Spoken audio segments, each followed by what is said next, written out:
Welcome, everyone, to Stepping Into Your Leadership. I'm your host, Christine Courtney. Our goal here is to give you some actionable takeaways that will help you lead your teams. Thanks for joining us on this leadership journey. Let's get started. Hello, everybody. Welcome to the Leadership Studio. I am thrilled to be back with my buddy, my partner in crime, Greg Shamie's here with us today. It's been a while, Greg. I know. I've missed you, Christine. I'm very happy to be back. Thank you. I thought maybe, my performance wasn't at a good enough level to be invited back. Yeah, you're just so dang busy all the time. It's hard to get you scheduled. So I'm thrilled to have you here because it's going to be an exciting day because we're talking about expressives. In the workplace. Expressives. There's going to be a lot of energy today, people. If you're listening, I hope you're ready for it. You've had your caffeine to be able to keep up with us today. A lot of exclamation marks. A lot of exclamation marks. I mean, I am just loud and I'm a lot of energy. And so that is the expressive in a nutshell with a lot of exclamation marks. It's true. I have to cut your emails to be like, you're only allowed 1 or 2 exclamation marks. All right. We're diving into, we're kind of finishing up our series. Actually, I can't believe I left you for last, Greg, but we're finishing up our series on social styles, the 4 different social styles in the workplace. And as a reminder for everybody, this has to do with, the assessment that you can take that kind of shows you a behavioral style and a behavioral preference really that you have in your work style and in your relationship with others. And so there's 4 different styles. There's the driver, there's the amiable, there's the analytical, and then there's the expressive style. And if you want to go back and listen to previous episodes with different people that I've worked with personally, you can hear their very different style and ways of approach, the way they approach work, but also how you can get the most out of working with one of them. If you think about how can you be flexible and kind of work on your own versatility to flex to their style sometimes, and also to maybe just even have some self-awareness if this is your style, how you can work with others pretty well, and then how you can become a little more versatile every once in a while to understand where they're coming from and maybe not judge them or yourself as much. So we're going to jump into that. And then also, Greg, if we can overlay it at the end with some of the work that we do so often with situational leadership. So depending on if you have a enthusiastic beginner who is this style, maybe some ways to work with them versus people who are achievers. So let's go, Greg. Let's jump into your explanation of how you would describe an expressive style. Well, yes. I mean, already you can hear it in my voice. I think it's very punctuated. It's got cadence and it's got a lot of, I think the word is energy. So it's animated. There's a word for facilitator in French. They like to call them animateur, provocateur, somebody who provokes and brings out exciting ideation and ideas to get people thinking and sparking that kind of growth in the learning process. So I would say animated, adventurous. I would put impulsive there for sure. Because, thank God for the frontal cortex, but definitely the impulsive instinct is strong. And I guess some people could use the word forceful because we tend to like to step in, step forward versus step back. So, again, in terms of my leadership intelligence, I'm always thinking about, what are my innate instincts and then how do I interrupt those instincts and start to develop myself beyond what I already do. Yeah. I love it. And that's so true. Even in your voice, if you're listening out there, you can see the difference between an analytical. Well, actually, I don't even have to tell you the difference. Greg is going to demonstrate it because he is an expressive. And you've already spoke French twice today, Greg. So I know you're going to be up for doing this. If you had to do just speak to me as an analytical, your version of an analytical, how would the tone of the voice be compared to you, let's say? So if I was going to be talking to you as an analytical, I'd probably be very much on the same level for most of the discussion. I would be assessing continuously and trying to figure out what you need from me or what we need to accomplish in order to move forward. And therefore, I love data. I love anything that is... okay, and cut. Okay, thank you. But you can see like the difference in more monotone, quieter generally, takes a little bit more time with things, right? Not all over the place. If we were, our microphones now will be like up and down, up and down, up and down, whereas somebody there would be much smaller. The cadence would be slower. You'd see a lot less range in the dynamicism of the voice, perhaps. And then if you have a driver, you're going to hear much more staccato, forceful also, but much more short, to the point sentences. What do we need to do? Get in there, that kind of thing. And if you have an amiable, you're going to hear a lot more, you will hear less because you'll hear more listening, quieter, again, friendly for sure. But it's very different. Expressives are very easy to spot. I would say they're probably, they're the very colorful butterfly in the forest. They're easy to spot. Not a lot of camouflage. No. And I think there's a lot of smiles. Like, yes. Again, if you were watching this versus watching maybe more of an analytical or any of the other quadrants, you would see less facial expressions. Like the facial expressions, the smiling, the energy on expressives is very expressive. Yes. I think that's why they labeled it expressive. Yes. Yeah, they're very engaged. They tend to look at you when you talk to them. They tend to be looking for a way to connect. They can be a lot sometimes, right? I've been told I have a lot of expressive in me as well. They also like to, Greg's right, they love smiling. They love laughing. They love, having some banter, things like that in a room. So they tend to have a lot of energy, especially around groups. So that's how you see them. They're probably, like I said, one of the easiest to spot, but it can be difficult to deal with, especially if you are at the opposite ends of the spectrum. So if you are an analytical type, which is the opposite of an expressive, it can be difficult because you can imagine how that person who is much more thoughtful, much more careful with their responses, much more detail oriented can be frustrated often by the kind of intuitive, forceful spontaneity of an expressive style in the workplace. So when you thinking about that, Greg, what are some things that help, whether it's drivers or amiables or analytical people, what are some things that they can do if they work with you to kind of meet you halfway? Like, what are some things that you appreciate about people working with you?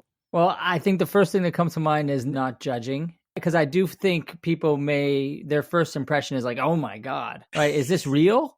Is this energy real or is this totally fake and pushed, right? And then as they get to know me, they realize, oh my God, it's real. And I think that's part of what makes me effective as a facilitator and someone who's continuously trying to create a safe environment for my participants to thrive in and learn in and grow in, is that it's authentic. Like the energy, it's full body, full being, completely all in, and that will continue.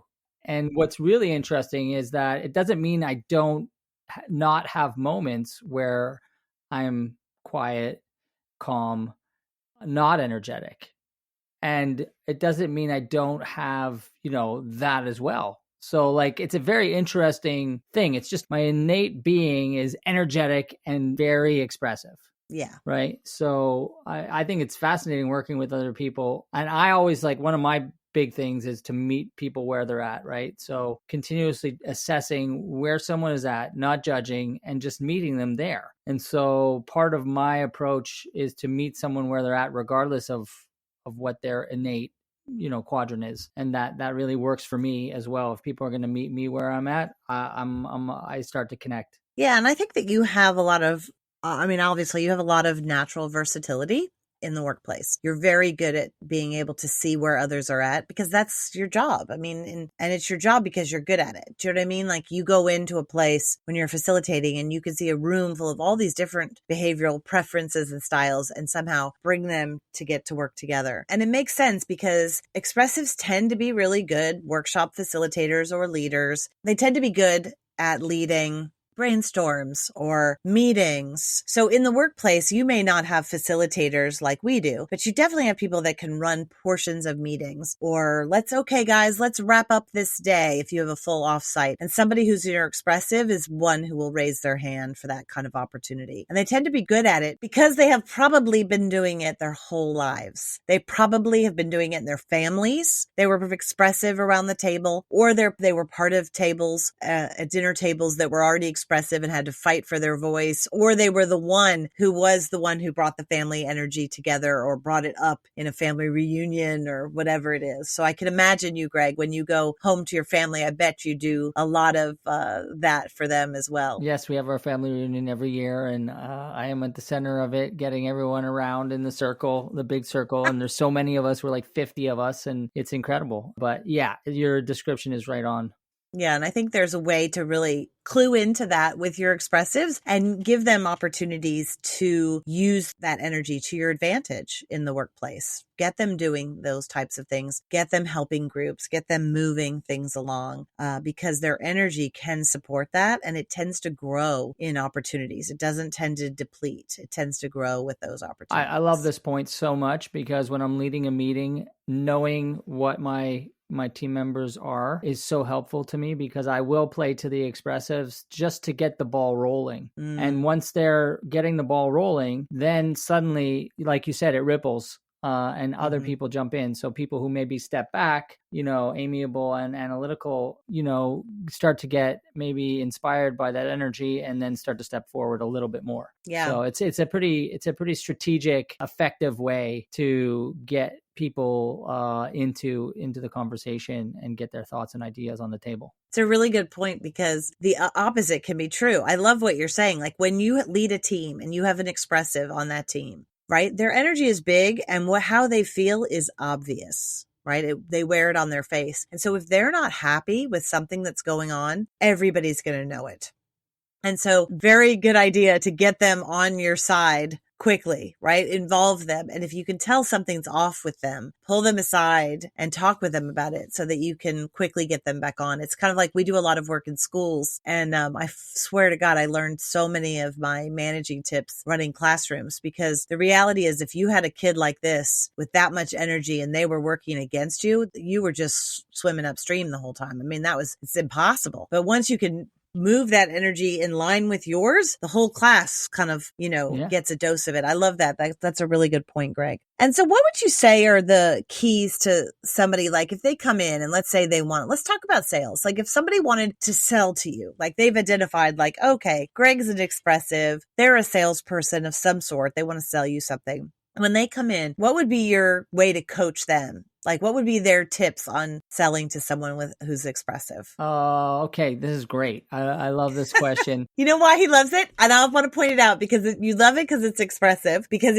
I'm putting you on the spot with an we're improvising. And part of the genius of this social style is they love spontaneity. So go ahead, Greg. Yes. What is it? And so I would coach the person to, first of all, meet me where I'm at, like I said before. So meet my energy, in an authentic way. You can't fake that. It has to be real, but just making the commitment to meet the person where they're at without judgment. I say build connection with me. That could be any which way you want. It could be talking about the basketball game last night and what happened. It could be talking about my Canadians hockey team who are now trying to get a wild card. And I'll be like, oh, yeah, you know about the Canadians, the Habs? Oh my gosh, I'm so excited. I mean, they're really fighting for it with the New York Rangers and CBJ and the Red Wings and the Islanders. I know, right? And so like all of a sudden I'm like so connected, and like we're building connectivity, we're building friendship, and then recognize me. What do you mean? I mean, I think expressives love to be recognized. If like I was on the couch with Freud, he would probably be breaking down that I seek attention, that I need to be loved. I mean, we all do, but expressives are expressive because I'm sure Mr. Freud would say, because we want to be recognized, and we want to be seen, and we want to be heard, and we want to be told how great we are. So now I'm not saying to fake any of that, because that doesn't work. It has to be real. And the communications have to be real, because we're also very perceptive, and we're gonna smell anything that's false. Yeah, that's true. Right. So it has to be organic. It has to be real. It has to be, recognizing the little things about me, listening to me. I love to be listened to. I like when people are able to go bigger than just what's happening here. So the big picture, that's another strategy that I think expressives like. It's more than just this. How does this connect? How does it align to the bigger picture? And then, I mean, back to my smiles, laugh with me. Let's have fun. Yeah, I love it. Yeah, and I think the same true. Those are some good points. I mean, unlike some of the other styles, it really is important to enjoy that time with them, and you can go off script. They actually appreciate it if you talk to them about something else besides what the point is of your meeting. That would not be the case with a lot of preferences, right? They want to form a friendship. I'll say we, because I'm one too. But there is that need that you pointed out. There, underneath it all, there is a need for personal approval. And that sounds very icky to a lot of people. But there's a true need there, right? For some other social styles, that need might be around safety or security. But for this, it's definitely about personal approval. And so there's that idea of recognizing their contributions, very, very key. A lot of salespeople tend to be in this quadrant as well. So if you have sales folks, not all of them, there can be salespeople in every quadrant, but they tend to be over here because they can form a friendship quickly. And expressives can, you can laugh with them. I think that's also a good trick. They're not so uptight. They can, you can kind of have a good time. And they appreciate that part of it. So I think that's true. If you had these folks, let's say you were their boss, how would anything differ in terms of how they could try to flex their style to work with you? Is there anything that we haven't touched on that you can think of? It's a good one. I'm always thinking about development, right? So like I was saying earlier, knowing my self-awareness is huge in my emotional intelligence. And so knowing what my instincts are, right? But then also helping my team members know what their instincts are so that they can then expand beyond those instincts. Like we become so much more when we work against those patterns that we see, right? So intervening with any patterns that I'm seeing. So even though I'm an expressive, because I'm working on myself all the time, in a meeting, you'll see me step back a lot, but I'm doing it on purpose because my instinct is to step forward and to answer everything and just continually express myself throughout the whole thing. But then I'm like crushing everybody else and stepping on people and not giving them space to be able to share. So the self-awareness piece, I think, would be really interesting. That's what I love about leading a team is getting to know each of the different dynamics of each individual. And then how do you bring those individual energies together to form the strongest unit? And that becomes very exciting to me as a leader of people and something I'm always fascinated with. So back to your question with expressives, if they're stepping on people, if they're pushing forward too much, I'm going to help them become aware of what that energy could be doing to others. And then I'm going to ask them questions around what could they do to try and expand beyond that and see what happens if it's outside of what they feel is their comfort zone. Great. Does that make sense? Yeah. Yeah. I think, when you kind of weave on top of it, if you had enthusiasm, like we talk about situational leadership model. And as a reminder to everybody, there's lots of our episodes are on that because I think it's such a great way to learn how to, a model for managing people at different points of wherever they are. When Greg says, I try to meet people where they're at, situational leadership is a big part of how you can learn to do that if it doesn't come naturally to you. And one of the things, that first quadrant is when someone is in the development level of an enthusiastic beginner, like they're brand new. And if you have an enthusiastic beginner that also happens to be expressive, they're very enthusiastic.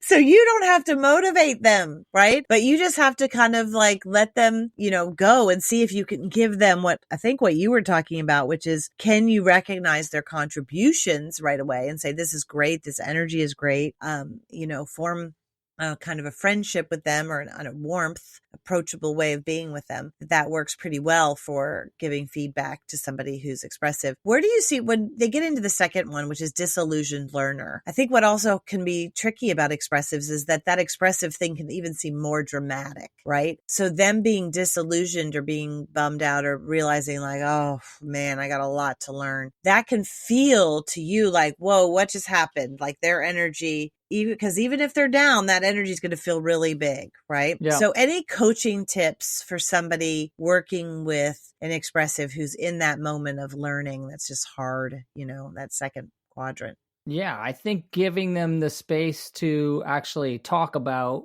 what's weighing them down and what is deflating their energy, I think is a huge coaching tip that has worked for me. And I would, definitely advocate doing.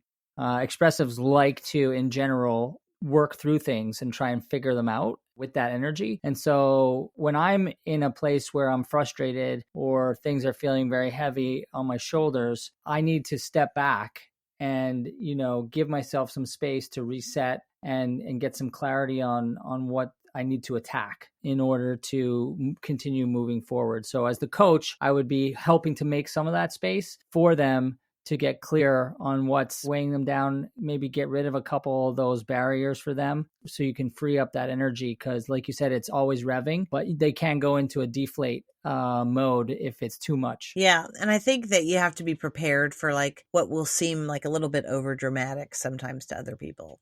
Right. And help. Yes. The drama is a key part of us. We are very, in general, dramatic as expressive. So, oh my God, you wouldn't believe what's happening to me. Right. But even just giving the person a chance to share what that is. Oh, this person's listening to me. Oh, this person is lighting up and laughing with me around some of the difficulties I'm experiencing. I'm feeling a little bit better about it. And then as the manager, I'm also giving some clarity to me on what I need to do next, so that I can really go after A, B, and C. Yeah. I think that highly supportive behavior too can also be very inspirational with this type. So you really this is when you can pull out your kind of inspirational coaching of, you can do this and you can make it a little more dramatic. I know that you've been working hard on this. I know, notice the things that they have improved on, in this sense, but also don't be afraid to give them quotes, or don't be afraid to give them, kind of little inspirational books even, or things that would be kind of short and sweet coaching that you hear, on great television shows like, you and I love Friday Night Lights and Coach Taylor's more inspirational speeches. But this will be a good time to help with somebody who's kind of down in the dumps like this, or especially that little action you take to share something like that, would show me, oh, wow, it just like gives me another perspective, but it also shows me you're caring about me. And that will also spark me. Yeah. So I love that idea. I think it's brilliant, Christina. And I think it's a definitely very effective strategy. Then when we get in, let's say you have an expressive employee who's in the support, like in the behavioral style of capable but cautious contributor, meaning that they're starting to get it, but they're a little bit nervous about taking risks. How do you get them kind of getting to the next level where you kind of have to facilitate and support them and get them asking questions? Is there anything specific to the expressive that you think could help in this kind of, when you're kind of supporting and facilitating them to move them through this? Well, the risk is that I don't want to take the risk in this part of the situational leadership model, right? I don't want to take the risk because I don't want to not be great. So I fear that if I make the decision myself, that it's not going to be the right decision, and then it's going to be a failure. And so as the manager, I need to reinforce all the goodness that I've done to get to where I'm at, where I'm now extremely capable. My competency level is super high. And now I have to build up their confidence, the expressive's confidence in making decisions. And that trusting the decision, I would scaffold this. I would do it with them at first, and I would have them tell me what decision they would make with me there. And then I would validate that and say, that's absolutely the decision I would make as your supervisor, as your manager, and you're right on. Well done. And then I would also give clarity on the framing, like how I would frame it for them. So, okay, like this is where I need you to grow. This is the area where you're going to go to the next level, is by being able to build confidence in making those decisions and taking those risks. It doesn't mean I'm not still CC'd and part of the picture. I'm always going to be in the corner behind you, but just starting to feel that you can do it because your capabilities and your competencies are at that level. Yeah. Good. And two other things I would just add to that, or ideas that you sparked for me anyway, are one is that they have a really good gut instinct. They have really good instincts. They tend to make decisions on instinct. So there might be a part of them when they've gotten to this place, let's say of a capable but cautious contributor, where they're not trusting those instincts as much, or they're questioning, like, maybe I need to have more data to support myself. Who knows what it is? But I think if you can get them back in touch with how good their gut is, generally will be helpful. And two, thinking about the bigger picture, like taking them out of, okay, let's look at the bigger picture here. What's the bigger picture? Because these folks love a theme. They love to see a pattern. They love any of that kind of managing, which can be really insightful. And I think if you can clue them back into that, they may have lost their way with it a little bit. or at least lost confidence with it. Yeah, I think that's right on. So then finally, the last bucket is when you've got somebody who is a self-reliant achiever. So you've got them to what we call level 4 in situational leadership. And this is now when you can start to delegate to them, and you want kind of low directive and low supportive behavior because they don't really need a lot of your support in the same ways that they did earlier on. Is there anything that you can say that would really be helpful to managing folks who are self-reliant achievers and also happen to be expressives? Because sometimes I feel like it seems like they don't need you. And so sometimes with those, you let them fly. I always say, let your fast horses run. Like there's something about letting them be their full selves and not taking credit for what they've done. But what are some things that you should keep in mind when managing these types of folks? I think you have to keep back to our awareness piece, keep an eye on their energy, because when it does start to ebb, that's when you want to step in and validate and give specific praise. Let them know that they're still being admired and that they're making tremendous contributions. I think, and the more specific I can be, the better. So, we framed it like now you've gotten to the point where you are this self-sufficient contributor and I'm still in your corner, but I'm going to again step forward when things start to get too heavy for you or you come up against something you don't know how to maneuver or decide upon, so that it becomes very collaborative. Yeah. And also inspirational in terms of them coming to you to talk through a potential decision that they may be contemplating. So, showing them that you're still in the arena with them, I think is a great strategy. Yeah. I think too, making sure that you give them the stage sometimes, right? Letting them shine, especially at that point is really important to do. I think, there's some negatives that come up about expressives sometimes that I thought it would be important for us to talk about at any stage. And that is they are less disciplined than the other quadrants. And that has to do with their kind of geared towards spontaneity. They're really good spontaneously. Sometimes, though, that means that they don't prepare as much as others do. Sometimes they're because of their faster paced energy that's inside of them. Sometimes it's harder for them to slow down and really listen. They can also be competitive, interestingly enough. We hear that term come up a lot with them. They can also be really communicative and warm and approachable, but they can also have this like little bit of competitive edge sometimes that can be helpful, which is why I think they can be good salespeople oftentimes. So on some of these things where maybe they need to get more details or get more to check in with others, how do you coach somebody who's not necessarily good at some of those things? Like if they are less disciplined, if they have a hard time sitting through, let's say, a meeting that's going to be all numbers focused and very quiet and not well facilitated, they're going to get antsy. Like what are some things that we can do to help those parts of who they are? Well, first thing that came up for me when you said less disciplined is that means they need more structure. And I know I love structure. So it actually creates the freedom that comes with being an expressive, but without it, it's wild. Yeah. Right. So I need my manager to lead me, to be there for me, for my one-on-ones. I need my manager to hold true to the structures that are in place in order for us to keep playing the game at a winning level. And anything you can do as a manager for your expressive around structure, I think is fantastic. Yeah. Because they're going to act like they can do it really well, but they need to have it. They need to have it broken down and they need to have the system so that then they can be free of that. You know what somebody said to me once, and it's so true, is like the mind that created the chaos is not the mind that can always create the structure. Because sometimes I'm like, I need to figure out this structure. And I had someone say to me, you don't need to figure it out. You need to get help with someone else helping you figure it out. And right. I'm like, that's so true.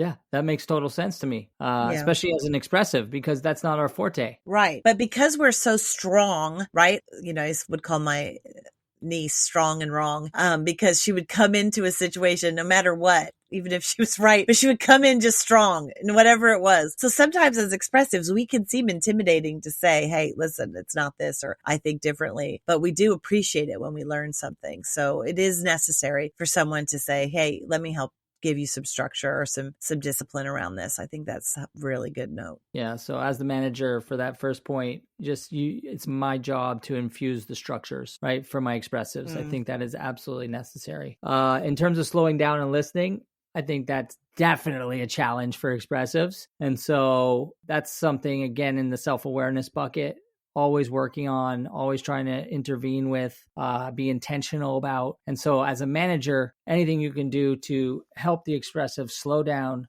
break the pieces apart, and then get clarity around that with the idea of improving their active listening abilities, I think is a win in that negative aspect. You know, you mentioned something earlier about how it's natural for you to step forward and step in and answer a question if you're in a group and, you know, you're in a staff meeting or something and somebody asks a question, you're not going to let there be a lot of silence, right? You're going to help out who's ever facilitating it by jumping in with something, which is always appreciated. But I think sometimes in a group, we can steer the way something goes. And if you have a lot of introverted people, for instance, in the room, it can be difficult for them to speak up in the midst of a lot of expressive people. And so I think listening to you, you know, you mentioned that. I think there's some ways that I have had to tell myself this in the past. I mean, it's embarrassing, but I will say to myself, all right, Christine, you can only speak 3 times during this meeting, or you can, and whereas some behavioral preferences, I have to say, you have to speak at least once in this meeting. You never have to tell an expressive that. Yes. That's exactly true. And that's a great thing to give yourself. If you know that's something you do innately, is that step forward piece, so that you give yourself a parameter. Yeah.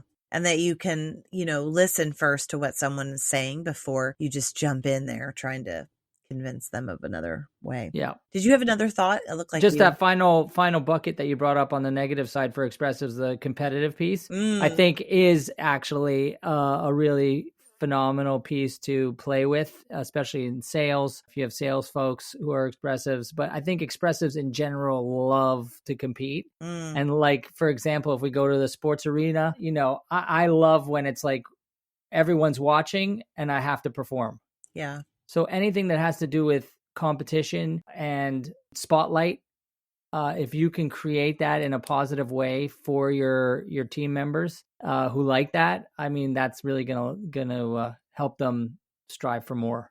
So what do you mean in a positive way? Because I know you and I have a shorthand for that because we're both competitive and like that kind of fun competition. But there is a line that sometimes people get nervous about how would we break down what that means exactly? Like if you could do that in a positive way, what does that mean?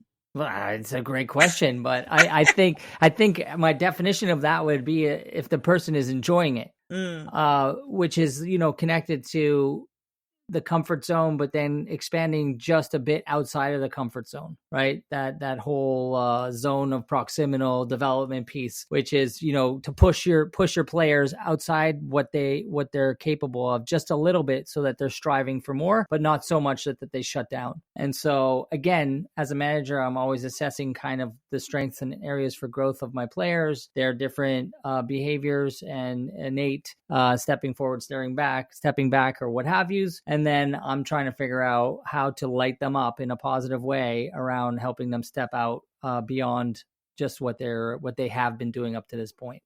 Yeah. And I think if you're using healthy competition in the workplace, I think it is such a key thing. It can really spark a lot of growth, but I think it has to be, in order for it to be positive, it also has to be kept fun and light, and not everything can't be running on. It can't be like Glenn Ross all of a sudden in your office. You know what I mean? Like, yeah. Always be closing. It can't be that. It has to be kind of light and fun, and not the consequences, but the, you know, it's not like you're competing for a huge big bonus, but more like little things that you're doing, you know. How many leads can we get today? Come on, guys, let's egg each other on to get this. How many, you know, cold calls we're going to actually have someone pick up on? Who can get the most creative on this? Something that lightens it up, I think, is what can keep it positive. And I think it's also important I think you mentioned this earlier, is to get their input on how to do it, because people who are this way have a natural instinct for this kind of stuff anyway. Yeah, I think that's absolutely key too, is getting the buy-in and the ideas also from them, which is going to be super, super helpful. I think this is interesting for people to think about, but one of the orientations there's an orientation kind of for each quadrant. So for instance, the drivers, they're oriented towards action, and the analytical types are oriented towards thinking, and the amiable types are oriented towards relationships and building relationships. And the expressives are oriented towards spontaneity. And so I think that it's important to really use them for those situations. They're the person you can throw the ball to in, let's say, a meeting where somebody throws you something that's way out of what scope or what you planned for. They're the person to get the ball to in those situations. I think also for me, it's been important to know that about myself, that I'm good improvising, and then also how much better I can be if I'm prepared, and then I can be spontaneous within that preparation. And so that's a good coaching, I think, for somebody who is an expressive, is that no, your spontaneity and your improvisational skills are great. And let's see what a little preparation can also do to heighten that, not tamp it out. Because a lot of times we think if we prepare too much, we'll be dry, we won't be fun, we won't be approachable, we won't communicate as well because we'll somehow knock that out of us. And I think that's where the next challenge is, to be between being good and being great, is like, you can be great if you can learn both of those things. Absolutely. I think preparation and really getting myself structured in a way where I know where I'm going and I've prepared for that allows me to then be completely spontaneous and free in the work. So I think those are absolutely key to enhance. Yeah, because I've been with you, Greg, when we've been in situations where we are absolutely prepared and you go in there and you read what the energy of what's happening from the group. And it's amazing. It's like a comedy show up there. I feel like they have no idea what work we got done, we prepared for, but also you were really going with what was happening in the group. And to me, it was magic. You created absolute magic in those rooms. And that's when it's greatest. Very cool. Anyway, I want to thank you for joining us today, and we'll see you again very, very soon, Greg. Okay, great to see you. Thanks, everybody. Thanks, everybody, for listening. I'd like to give a special shout out to our podcast producer, Richard Francisco.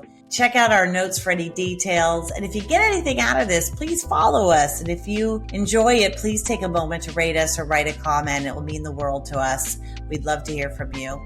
And if you just can't get enough, follow me on TikTok and check out tlpnyc.com/podcast for more information.